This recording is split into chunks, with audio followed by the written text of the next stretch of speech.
News here, my favourite royal, Prince Louis, is making headlines again. Prince Louis is stealing the show at Trooping the Color once again. And in case you missed the young prince adorably stealing hearts, here's a look. Prince Louis stepped forward, expecting smiles and polite applause. But instead, the youngest royal delivered a remark that instantly froze the crowd mid-cheer.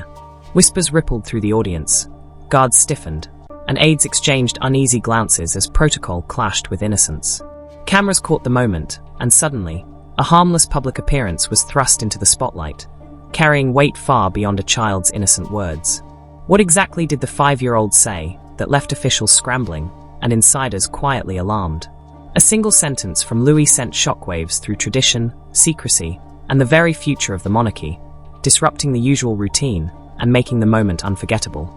Prince Louis hadn't intended to steal the spotlight that afternoon. It was meant to be another familiar royal scene under clear spring skies, with the Wales family stepping onto the palace terrace for a carefully planned public appearance. The goal was simple: reassure the public, display unity, and offer a glimpse of the monarchy's future. Prince William remained calm and composed. Catherine moved with her usual poise. Prince George stood with quiet discipline, and Princess Charlotte smiled confidently, already comfortable with the public's gaze. But then, there was Prince Louis, full of energy, curiosity, and visibly delighted by the sea of flags and cheering faces before him. At first, everything unfolded as expected. The crowd waved, cameras clicked, and the palace guards remained statuesque along the perimeter. Yet those closest to the family sensed a subtle shift. Louis, instead of staying in place, seemed distracted. His attention drifted away from the crowd and toward the guards lining the edge of the terrace. Prince Louis's unfiltered confidence led him to step off the red carpet and tug gently away from his aide, taking a few steps forward. What happened next lasted only seconds, but its impact rippled immediately. The young prince leaned toward one of the guards and whispered something too quiet for the crowd to hear. The guard bent down to listen. Then, as quickly as it had begun, Louis spoke again, this time clearly enough for nearby aides to catch fragments of his words. The guard's reaction was instant and unmistakable. His jaw tightened, his shoulders squared, and his eyes sharply shifted toward a senior palace aide standing nearby. In an instant, another guard raised a hand to his communication device. The public, still unaware, continued cheering and smiling, but behind the scenes, the atmosphere shifted. What had once been smooth and coordinated became sharp and purposeful. The royal detail subtly rearranged, and a quiet urgency replaced the calm. Princess Catherine, noticing the change, moved toward her son with controlled speed and placed a reassuring yet firm hand on his shoulder. For a brief moment, her composed expression slipped, revealing concern before it was quickly masked. She spoke softly to Louis, guiding him back into position. Across the terrace, Prince William observed the exchange and gave a brief nod. No words were spoken, but the understanding was clear. Witnesses later described the tension as palpable. What had earlier felt light and celebratory now carried a distinct edge. Within minutes, a decision was made to cut the appearance short, ending nearly 5 minutes ahead of schedule. The motorcade moved faster than planned, and security presence was doubled as the family made their departure from the scene and headed back toward the palace. Officially, nothing was said. Publicly, the moment passed as just another royal appearance. But within the palace walls, questions remained. What could a 5-year-old have said that triggered such a swift, coordinated response? Why did a single sentence spoken by the youngest royal unsettle a system built on centuries of control, silence, and tradition? The shift from public smiles to private concern occurred the moment Prince Louis was guided back inside the palace. What followed was never meant for cameras or crowds, but it carried far more weight than the brief exchange on the terrace. Inside the quieter chambers, aides expected the tension to dissolve, thinking that the child's words would fade into harmless confusion. That assumption was quickly dispelled. As protocol demanded, a soft-spoken aide, specially trained to speak with children under pressure, knelt beside Prince Louis and calmly asked him to repeat what he had said to the guard. Prince Louis showed no hesitation when he repeated the sentence for the aide. There was no nervous laughter, no playful distraction, just steady, clear certainty in his voice as he spoke each word slowly and deliberately. The room fell into a silence that was heavy, not calm. Catherine stood just a few steps away, and as the words settled, the color drained from her face. It wasn't panic that struck her, but recognition. Those closest to her noticed the sharp inhale, her posture freezing, and the look on her face that suggested she had heard something she never expected, especially not from her youngest child. Without drawing attention, she excused herself and left the room, her silence louder than any question. What Prince Louis had said was far from random. According to palace insiders, the phrase he repeated echoed language buried deep within a highly classified royal intelligence, briefing and internal document, so restricted that only a small circle within palace security had ever seen it. The similarity was precise enough to raise immediate concern. This wasn't just a case of a child repeating something overheard casually. The response was swift and unusually serious. Within minutes, the chief of palace security activated a confidential protocol, and the internal alert level of the palace was quietly raised to Tier 31, one step below full lockdown. This level was never activated for misunderstandings or innocent remarks. It was reserved for moments when patterns, not isolated incidents, began to align. Behind the scenes, operations shifted without public notice. Guard patrols were rerouted, private communication lines were secured and monitored, and senior surveillance analysts were called in to review internal logs from the previous 48 hours. They combed through access records, maintenance schedules, and camera feeds, reconsidering every movement within the palace walls. Meanwhile, Prince Louis was escorted to a private playroom in a secure wing, surrounded by familiar faces and comforting routines, blissfully unaware of the chain reaction his words had set in motion. To him, nothing had changed, but for the adults watching closely, everything had. What unsettled them most wasn't just the content of Louis's statement, but the way he said it calmly and with such certainty, as if stating an obvious fact rather than offering a troubling observation. At the center of the growing concern was that single haunting sentence, now quietly echoing through the palace corridors and security briefings alike. They're watching from the walls. As analysts worked and senior aides exchanged guarded looks, a deeper question began to take shape, one that challenged long-held assumptions about privacy, security, and what a child could possibly notice in a place built on secrets. While the palace remained outwardly composed, inwardly, everyone was bracing for the meaning of those words. What had Louis noticed? How could a 5-year-old, of all people, speak words that seemed to echo decades-old secrets? What hidden eyes could be lurking within the palace walls? The puzzle deepened as the night went on. Security teams worked through the evening, and a disturbing realization surfaced inside the command wing. The phrase Louis had repeated, "They're watching from the walls," was not one anyone should have recognized. Yet it had a history. Records confirmed it had only appeared once before, in a tightly sealed internal briefing from 2002, compiled during the later years of Queen Elizabeth II's reign. The report had never been made public. It referred in coded language to a security irregularity observed within royal living quarters. The phrase had been marked as a lexical anomaly, an unusual expression with no known source. How could Louis have repeated it, in exactly the right context? That question defied every reasonable explanation.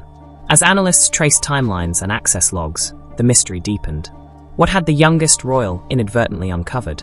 The palace's calm facade remained, but the ripple effect of his words was just beginning to unfurl. Catherine withdrew into her private quarters, locking the door behind her. Alone, she moved an armchair that had been a gift from Queen Elizabeth years earlier.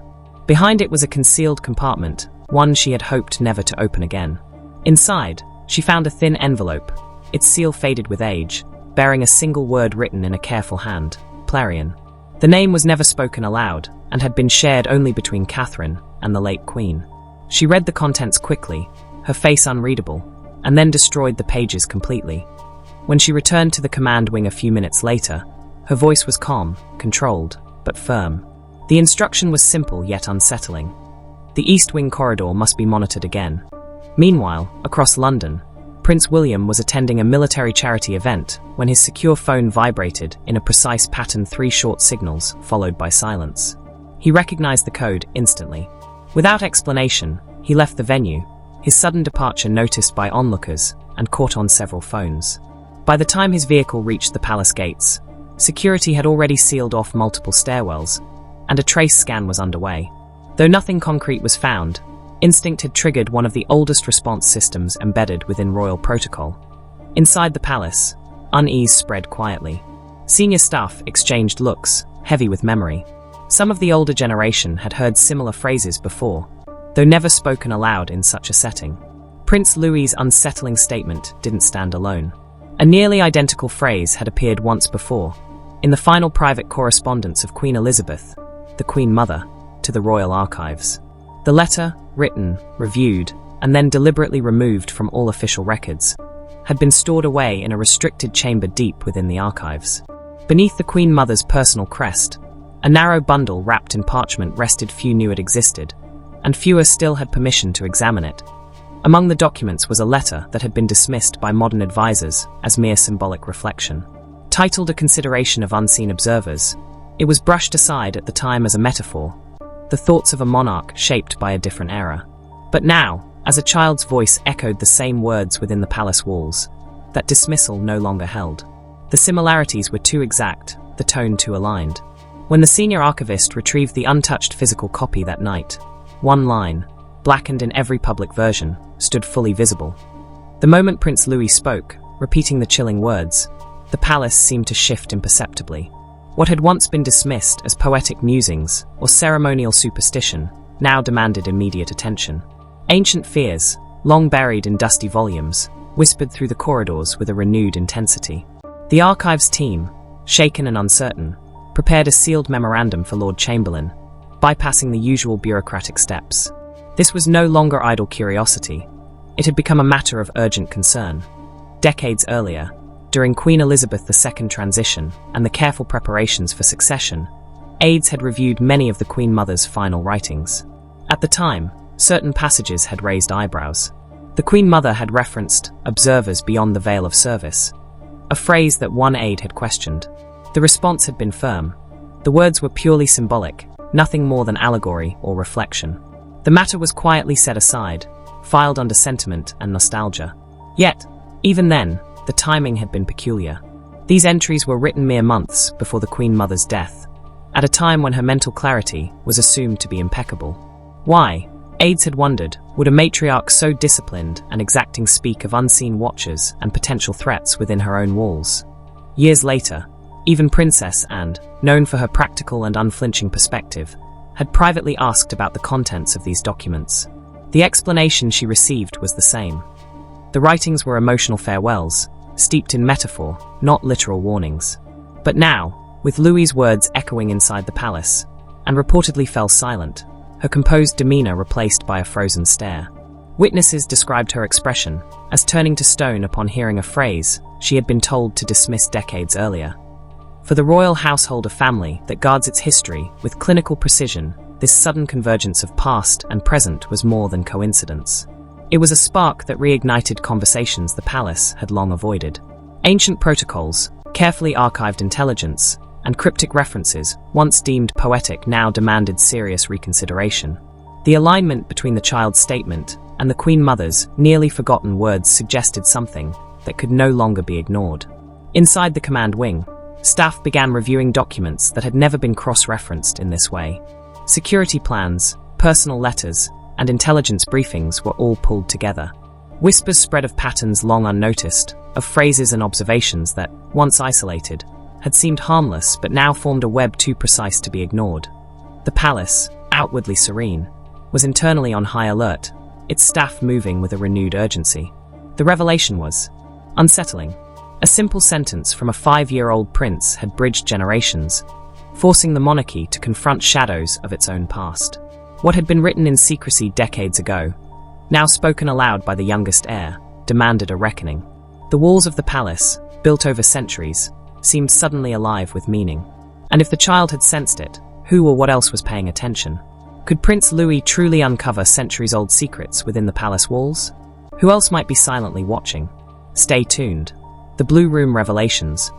What had long been dismissed as historical ephemera now returned with an unsettling weight, its shadow creeping through the palace corridors like a quiet warning. The whispers from the past, once buried under decades of bureaucracy, were rising again, demanding attention. Amid the growing unease, all eyes subtly turned toward Catherine. Calm, composed, and unusually informed, she had long moved quietly within the palace. Yet now, she appeared central to understanding the strange events unfolding. The pressing question echoed through inner circles. What had Prince Louis truly seen, and who could interpret it? For years, Catherine had held symbolic access to a hidden chamber in Windsor, known only to a select few.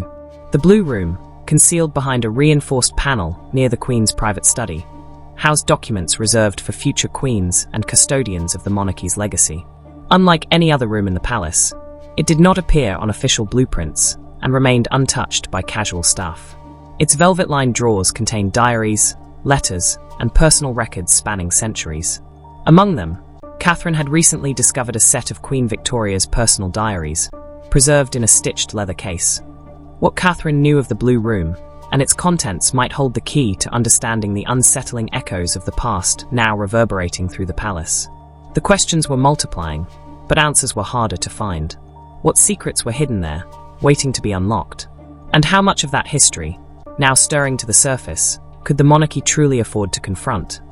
Marked with the initials 5th. One particular entry from 1852 caught Catherine's immediate attention. In it, Queen Victoria recounted an incident with her youngest son at the time. The child had uttered words he could not have learned, referencing unseen watchers and shadows moving through the East Wing at night. Victoria, meticulous and composed, recorded the episode not with fear, but as a formal note of disturbance, emphasizing the child's silence for days afterward. She described herself as unsettled to her core, noting the words with precise phrasing. He is not unlike one that shall come, one who shall speak again what was never taught. The resemblance to Louis's calm, yet eerily precise statements was undeniable. Catherine felt a chill as she read the words again, tracing the uncanny parallel between the past and the present. The phrasing, the timing, and even the child's composure mirrored the very moment that had left palace security on edge just hours before. Though she had mentioned fragments of these findings to Prince William in passing, she had deliberately withheld the full depth of the discovery. The concern was too extraordinary to voice openly, and she feared being dismissed as paranoid, or worse, superstitious. But now, with her own son repeating nearly identical phrases, the historical records could no longer be ignored. One line, in particular, seized her attention. Victoria had meticulously recorded the child's location during the episode, and it matched areas in the palace now under renewed scrutiny, including the East Wing corridors recently monitored after Louis's public declaration. The past and present were colliding in a way that suggested a pattern, one that demanded recognition. Catherine, once viewed largely as a figure of elegance and composure, was quietly emerging as the key to decoding a mystery stretching back centuries. Every detail, from a careful study of the diaries to her deliberate restraint in sharing information, hinted that she understood the gravity of what her son might have been exposed to. And as the palace walls seemed to hold their own secrets once more, one undeniable thought began to settle. History was repeating itself, and Prince Louis had become the youngest link in a chain that had lain dormant for generations. So, what secrets had Catherine uncovered? And could Prince Louis unknowingly be revealing a hidden truth the palace had guarded for centuries? Keep watching. When silence became the loudest signal just as palace officials believed they had contained the growing tension, control slipped in a way no security protocol could reverse. An anonymous whistleblower from within the guard ranks leaked a classified incident report to a tabloid, and the fallout was immediate. The story detonated across media platforms with stunning force. Headlines screamed that Prince Louis had repeated language drawn from a royal security file, sending the palace into panic. Public fascination surged. The crown found itself cornered, and for the first time in more than a decade, there was no official statement to calm the storm. The leaked material arrived just after midnight in the editorial inbox of the Evening Ledger. It came from an untraceable source, an encrypted file stripped of identifying metadata. Editors were cautious claims involving the royal family demanded certainty, not speculation. For hours, the investigative team worked quietly, verifying phrasing, cross-checking terminology, and consulting trusted sources. What shifted skepticism into urgency was confirmation from a former palace employee turned informant. According to him, the language in the document aligned precisely with an internal operation known only to a narrow circle as Obsidian Key. Once that confirmation landed, the decision was made. By morning, the headline dominated global news feeds.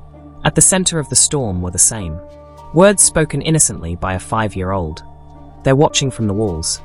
The article claimed the phrase was not just unsettling, but structurally identical to coded language used in classified scenario briefings, known as Omega protocols, circulated between 1997 and 1999.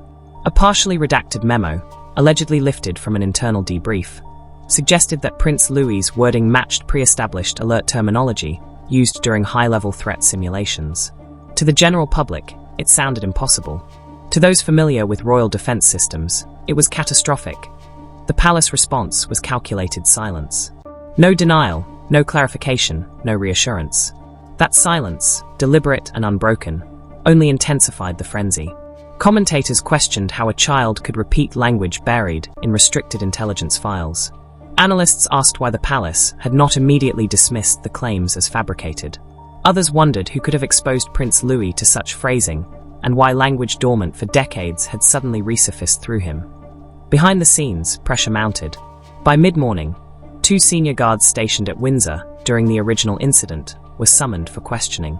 The inquiries were conducted quietly, but word spread quickly within royal circles. Days later, one of those guards resigned without explanation. His departure followed protocol on paper, yet the timing spoke volumes. To seasoned observers, it signaled a fracture something within the palace structure had shifted. Speculation deepened. Was the leak an act of conscience or a warning? Had internal divisions finally surfaced? The coincidence was impossible to ignore. A child's words, centuries-old documents, long-dormant security language, and now a breach from within the guard itself. Each element alone could be dismissed. Together, they formed a pattern too precise to overlook. As the media storm raged and the palace held its silence. One reality became clear to those watching closely. This was no longer about a single remark made in public. Something beneath the surface of the monarchy, carefully maintained and rigidly controlled, had begun to crack. And once fractured, it was revealing layers few were meant to see. As the palace walls hid whispers of the past, could Prince Louis's words truly expose a secret long buried? The royal family on edge. By the morning following the leak, the palace was a place of silent urgency. Inside Windsor and Kensington, aides moved with a precision born of decades of protocol. Yet, their gestures were tense, their edges sharper than usual. Prince Louis, whose playful energy had once been the centerpiece of public appearances, was quietly withdrawn from all scheduled events. His presence was now carefully controlled, his every move scrutinized with the kind of attention usually reserved for high-stakes matters of state. What had begun as a simple moment of youthful curiosity had escalated into a crisis that threatened to expose secrets buried deep within the monarchy. What had Louis uncovered, and what would happen next? The questions loomed, with no clear answers in sight. Subscribe for more updates as we continue to unravel the mystery. The stakes have never been higher, and the truth is inching ever closer to the surface. With every passing day, the lines between the royal family's carefully curated image and the unsettling revelations brought to light by a child's innocent words grow more blurred. Catherine, once the epitome of royal grace and composure, now finds herself at the center of a storm that threatens not only the family's reputation, but also the very foundations of the monarchy itself. As the tension within the palace rises, old alliances are tested, and new ones begin to form in response to the growing uncertainty. What had started as a minor incident, a young prince repeating a strange phrase, has evolved into a public and political crisis that the royal family may not be able to contain. With Camilla feeling isolated and distrustful of the shifting dynamics within the palace, and the government beginning to demand answers, the pressure on Catherine only intensifies. Her role has shifted from passive observer to active participant in a story whose implications extend far beyond her own family. No longer just the mother of a young prince, she has become a crucial figure in the unraveling mystery of the monarchy's deepest secrets. The media storm, fueled by the leaked security documents and the growing mystery around Louis's words, shows no signs of abating. The world watches as the royal family grapples with the fallout, and every move they make is scrutinized. Public opinion is split. Some see Louis's words as the untainted voice of truth, while others view them as a harbinger of something more ominous. A warning of a hidden threat that the palace has worked tirelessly to keep buried. Today's questions about the monarchy's past grow louder and more insistent. One thing is clear. The power structures within the royal household are shifting. And with those changes comes an undeniable question. What exactly has been hidden within the walls of the palace for all these years? Is Prince Louis the unknowing messenger of a secret that could shake the very core of the monarchy? Or is there something far more sinister at play? As the palace braces for what's to come, one thing remains certain. The monarchy can no longer control the narrative. The cracks in its carefully constructed facade have begun to show, and it remains to be seen how deep they go.